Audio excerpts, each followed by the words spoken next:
पिछले कई दिनों से राजपाल यादव की काफी चर्चा हो रही है। एक ऐसा एक्टर जिसने अपने कई मजेदार परफॉर्मेंसेस से हमें इतना एंटरटेन किया है, उसकी ये हालत देखकर लोग सवाल कर रहे हैं कि फिल्म इंडस्ट्री के बड़े बड़े कलाकार जिनके साथ राजपाल ने इतना काम किया है, वो आगे आकर राजपाल की मदद क्यों नहीं कर रहे? क्या वाकई इंडस्ट्री में कोई किसी का दोस्त नहीं होता? आज का तो पता नहीं, लेकिन इसी इंडस्ट्री में कई साल पहले एक बार बड़े बड़े कलाकारों ने मिलकर एक फिल्म सिर्फ इसलिए बनाई थी ताकि कर्ज में डूबे अपने दोस्त की मदद कर सके। वो फिल्म थी अमिताभ बच्चन स्टारर डॉन, और उसके ही बनने की दिलचस्प कहानी पर बात करेंगे राजा रेट्रो के आज के एपिसोड में।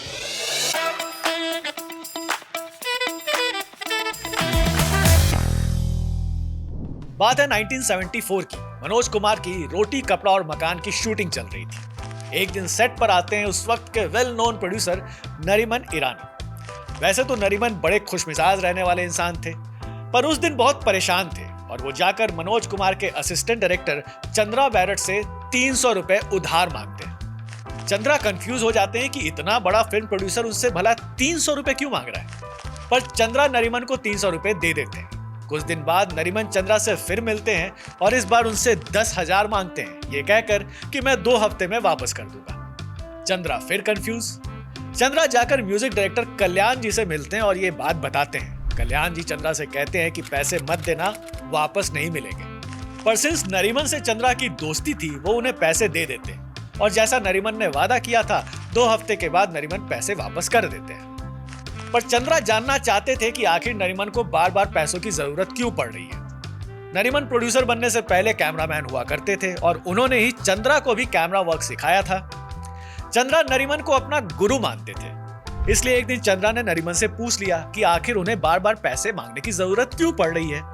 नरीमन रोने लगते हैं और बताते हैं कि उन्होंने सुनील दत्त और वहीदा रहमान को लेकर एक फिल्म बनाई थी। वो फिल्म फ्लॉप हो गई और उन्हें करीब 12 लाख का नुकसान हो गया। कर्जदार रोज सुबह उनके घर आकर के पैसे मांग रहे हैं और उन्हें समझ नहीं आ रहा कि वो क्या करें।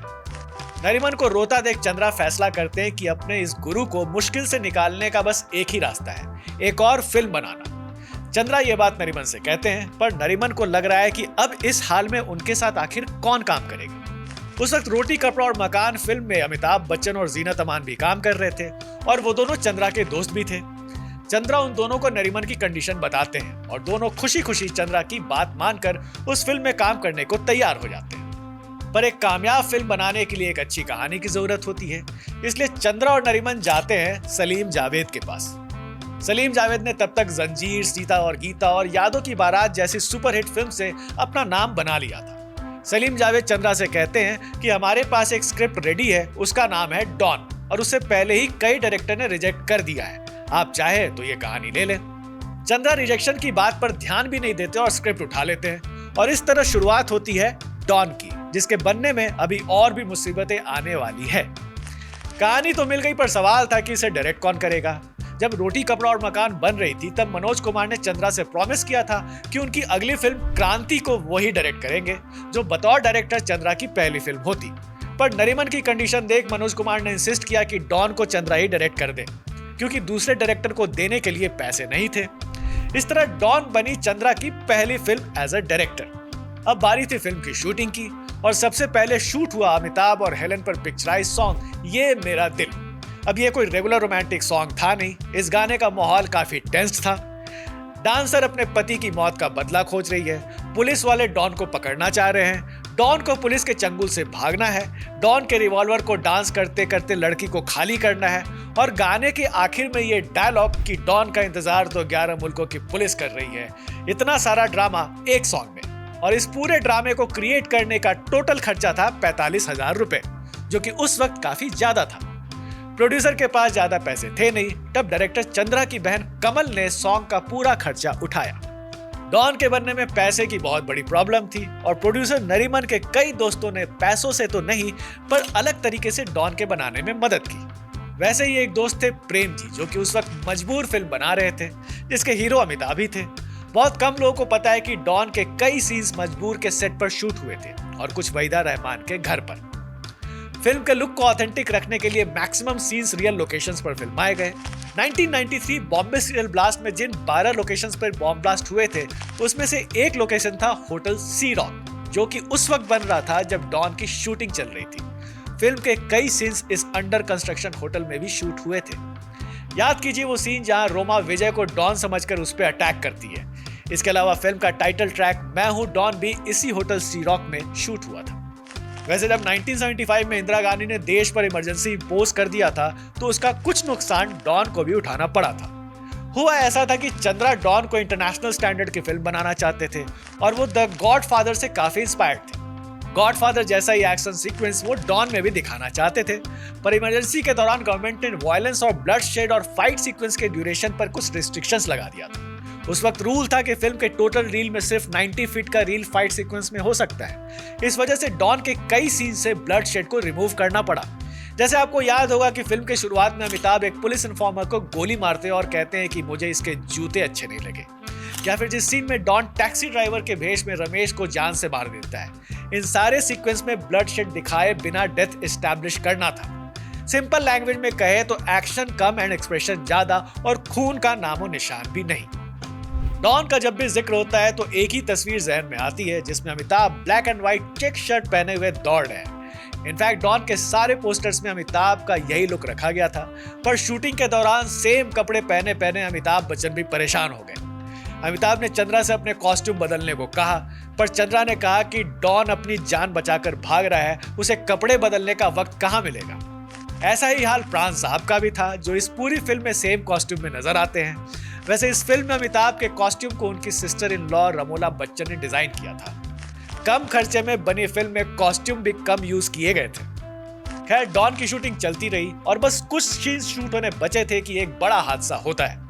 बात है 1977 के नवंबर की। मनोज कुमार अपनी अगली फिल्म क्रांति की शूटिंग कर रहे थे और डॉन के प्रोड्यूसर नरीमन उस फिल्म में कैमरामैन थे। शूटिंग के दिन जोर की बारिश हो रही थी और उसी बीच फिल्म सेट पर बारिश की वजह से एक कमजोर दीवार का हिस्सा नरीमन के ऊपर गिर जाता है। नरीमन बुरी तरह घायल हो जाते हैं और उन्हें हॉस्पिटल ले जाना पड़ता है। डॉक्टर उनकी हिप सर्जरी रिकमेंड करते हैं, बट डायबिटीज के कारण सर्जरी हो नहीं पाती और 10 दिसंबर 1977 को नरीमन की डेथ हो जाती है। डॉन बन ही इसलिए रही थी कि नरीमन को कर्ज से मुक्त किया जा सके। ऐसे में डॉन के बनने से पहले ही नरीमन की डेथ पूरी टीम के लिए एक बड़ा सेटबैक था। चंद्रा ने नरीमन के परिवार को भरोसा दिलाया कि डॉन कंप्लीट होगी और उस परिवार की फाइनेंशियल कंडीशन इंप्रूव हो जाएगी। डॉन का बजट 85 लाख था, जिसमें से 60% कॉस्ट डिस्ट्रीब्यूटर्स ने बियर किए थे, क्योंकि इस फिल्म में अमिताभ और सलीम जावेद जुड़े थे। रिमेनिंग 40% कॉस्ट यानी 30 लाख में से चंद्रा ने अपने जेब से 7 लाख लगाए थे। बाकी स्टार्स ने भी अपनी फीस ऑलमोस्ट हाफ कर दी थी। अमिताभ को इस फिल्म के लिए 2.5 लाख मिलने वाले थे, पर उन्हें मिले सिर्फ 1.5 लाख। जीनत अमान ने तो कह दिया कि उन्हें उनकी 1.5 लाख की फीस में से कुछ भी नहीं चाहिए। प्राण को भी 5 लाख में साइन किया गया था, पर वो हाफ अमाउंट पे काम करने को तैयार हो गए। मकसद बस एक ही था, डॉन को कंप्लीट करना। खैर फिल्म की शूटिंग कंप्लीट हुई और चंद्रा ने एक दिन इसकी प्राइवेट स्क्रीनिंग मनोज कुमार को दिखाई। मनोज फिल्म से काफी खुश थे, पर उन्होंने एक सजेशन दिया। फिल्म का सेकंड हाफ काफी पैक्ड है, इतना कि इंसान बाथरूम भी ना जा पाए। इंटरवल के बाद कोई लाइट मोमेंट लाओ।